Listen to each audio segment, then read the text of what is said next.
Ethel Sampson is a civil rights activist who picketed during the movement and met Dr. King himself. She says seeing everyone still coming together decades later gives her hope, though she wonders if we're truly better off today. Sometimes it seems like it's regressing to me sometimes, but a lot of us still have the dream. Pastor Baldwin Gibson of Peloton Ministries joined other community leaders and church speakers for the Martin Luther King's Outreach Ministries Memorial Brunch to continue ringing Martin Luther King's dream well beyond the mountaintop. This is a great time for us to just come together and once again say that there is a more excellent way for us to move the needle forward. That moral arc is still bending, but it causes us to bend it, and we do that together.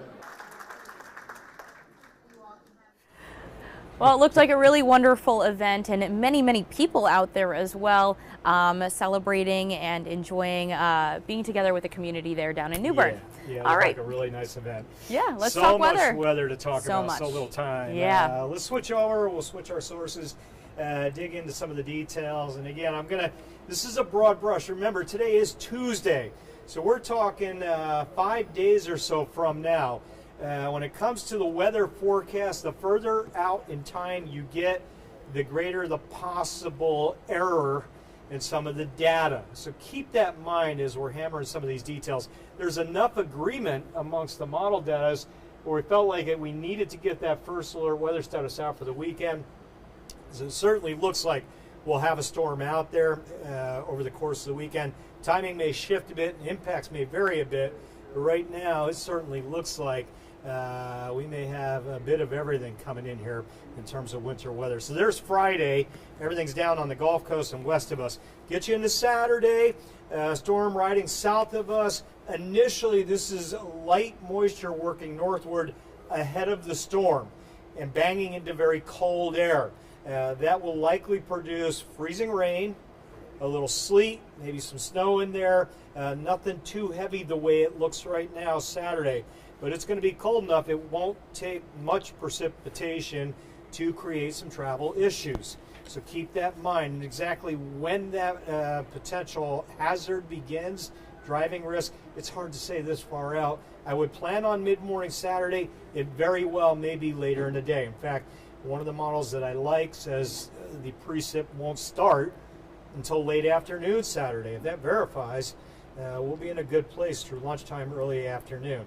Some of the models say earlier, so I give you that window and have you prepping.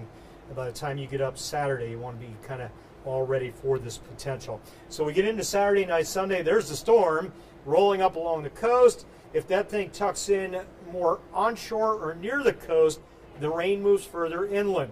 If that low heads a little further offshore, it's more of a solid snow to mix event for all of us. So right now, that line between the winter weather and the rain is subject to changing depending on the position and strength of the low. This is a very common forecasting issue that we deal with here. The dividing line, where that warmer marine air mass and the colder continental air, where they set up, where that clash sets up, and thus the snow, sleet, freezing rain to rain line. That's something we're going to watch closely for you. Right now, it looks like Highway 17-ish, but I think that may shift a bit. So again, the bullets here, Saturday through Sunday night, first alert weather days. The timing may shift a bit either way. Saturday, the light mixed precipitation arriving from mid-morning into the afternoon. Slick spots potentially start to develop. We got to watch freezing rain. If we end up with freezing rain for 4 or 5 hours on Saturday, that may accumulate enough ice to cause little pockets of power outages. That's not a slam dunk, but that possibility may be there. And then Saturday night, precipitation gets heavier. Same thing into Sunday. Depending on what that precipitation is, will dictate the impacts. If your area is getting all snow and some sleet, there will be accumulations. And there will be some areas that do that. Question is, where does that set up? Could be I-95 westward. I do think some of us will catch that, though, the way it looks now. Not going to talk how much snow yet. It's just way too early. You got to wait for those how those numbers are shaken out. Again, coastal storm likely over the weekend. The winter remix arriving Saturday. Heavier precip Saturday night into Sunday.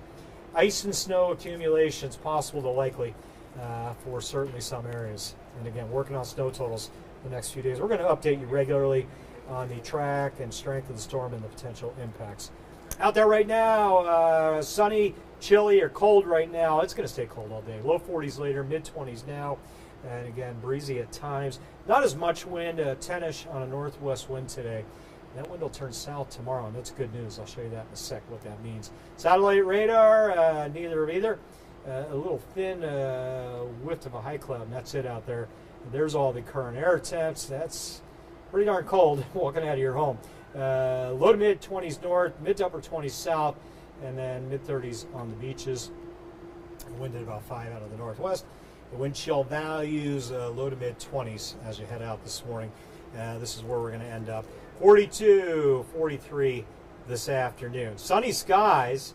I mentioned a south wind tomorrow and holding that into Thursday. So the air temp comes up. 50 tomorrow, 60 Thursday as I round those numbers. Bitter cold tomorrow morning, 18. And then we look to the weekend and the potential high impact winter event. Doesn't mean it necessarily will be, but some of the data saying this one could be a pretty good humdinger for us as it works through here in that cold air, Gigi. So we're watching closely, keeping you guys fully updated on how that's coming together. Yeah, so it looks like this is a widespread event happening on the weekend. Everyone's going to get something. We don't know exactly what we could be seeing, but could be snow, it could be freezing rain, it could be sleet, it could be... There's probably going to be a dividing line somewhere around Highway 17. Gotcha. Could it slide all the way back to I-95? Yep. Could it sit right on the coast and almost all of us are dealing with wintry weather? Yes. I think all of us, Saturday will likely get some type of light wintry weather, maybe starting late day. That'll be impactful in and of itself. The transition or the push of the coastal range Saturday night into Sunday. How far inland does it come? Where does it stay? All snow and mix? Those are the big questions right now, but a lot of moisture. Okay. And that means a lot of something, whether it be rain in the rain gauge or measuring snow with a ruler. Hard to say who sees what right now. We're working on the details. Okay, great. Thank you, Jim. Sure. And thank you, everyone, for joining us this morning. Hope you all have a wonderful Tuesday. Bye. This hour of the WITN First Alert Desk is sponsored by Toyota of